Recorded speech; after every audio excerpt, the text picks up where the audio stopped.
بچه ها سلام.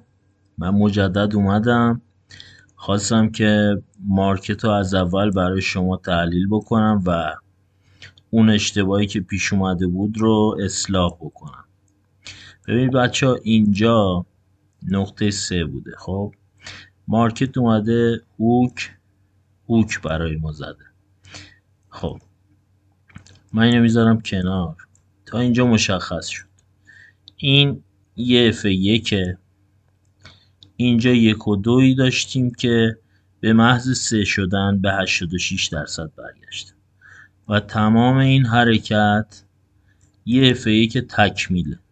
خب پس ما اینو میذاریمش کنار.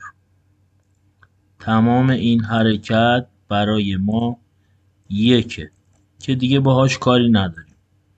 حالا میخوایم بریم رالی F2 رو تشکیل بدیم. خب ببینید ما اینجا برای تشکیل F2 هم جزئیات داریم دیگه. خب پس اینجا یه دونه 1 داریم، 1 و 2 داریم، 3 شده و این زیر خورده. خب این یه F1 که زیرش خورده، اصلا هم چیز مهمی نیست. گفتم F1 حالتهای مختلف داره، اصلا شما به این تیکه گیر ندید که بخواید گیج بشین. خب پس این شد F1 از رالی F2. یعنی کل این حرکت قراره برای ما یه F2 بزرگ تشکیل بده. خب حالا من اشتباهم چی بود؟ اشتباهم این بود که بازار رو تو 4 ساعته میدیدم، میومدم میگفتم خب این یکه، این 1 و 2 3 اومده 86، باز این یکه. خب من اینو اشتباه کرده بودم. الان اینو بهتون بگم که دلیل چی بوده. در صورتی که باید بریم رو تایم دیلی. خب حالا چشمون باز میشه. این F1 ماست از رالی F2، کل این قرار رالی F2 بشه. خب حالا که این یکه، ببینید الان 2 از 2 رو میخوایم تشکیل بدیم. خود 2 مگه این شکلی نیست؟ 1 1 و 2 3 این زیر میخوره. خب الان همینه دیگه. این یکشه که اینجاست، این اومده شده 2ش دیگه. این الان 2شه، این 2 است. خب میره بالاشه میزنه، باز میاد این زیر. خب الان ما چی داریم؟ شمارش میکنیم 1. خب 1 و 2. حالا بماند که این حرکت اینجا ریزشه هنوز تکمیل نشده. من حالا اینو براتون روشنش میکنم. فقط خواستم الان کلیات بازار رو بدونید. پس این 1 از 2، این رالی دومشه، این یکشه، این 2شه. حالا بریم سراغ این ریزش، ببینیم کجا تکمیل میشه. من بازار رو برمیگردم به تایم پایین تر.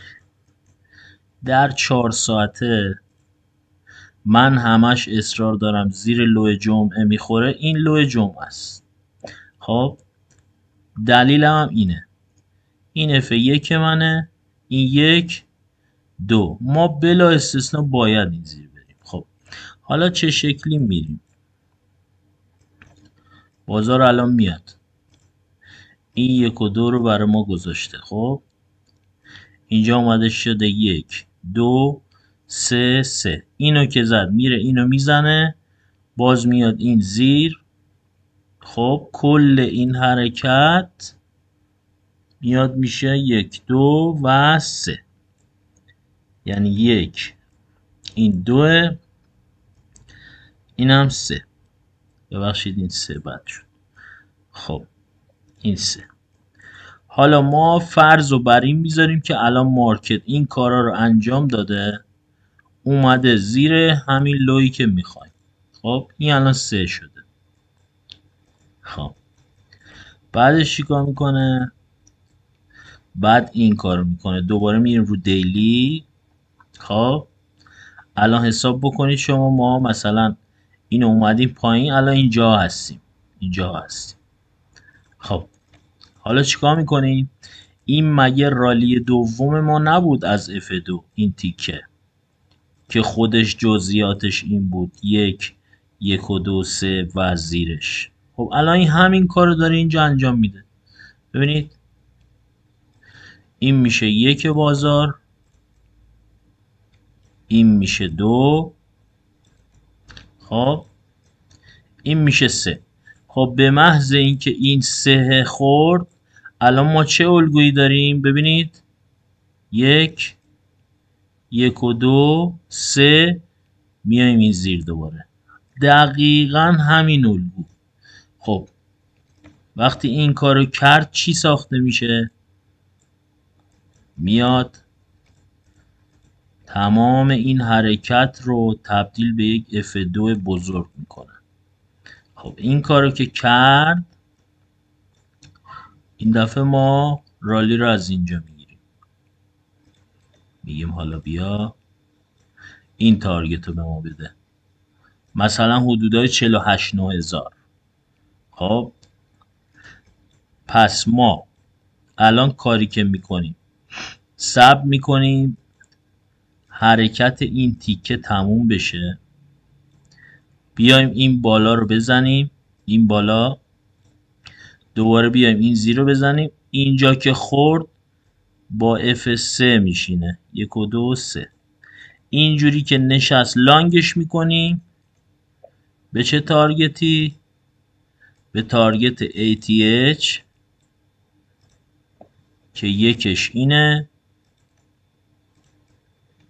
اینم 2شه.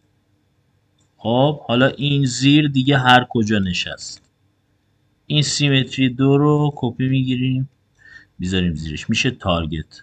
حالا اینا همه مشخص میشه در طول روز، فقط خواستم که بدونید جریان از چه قراره.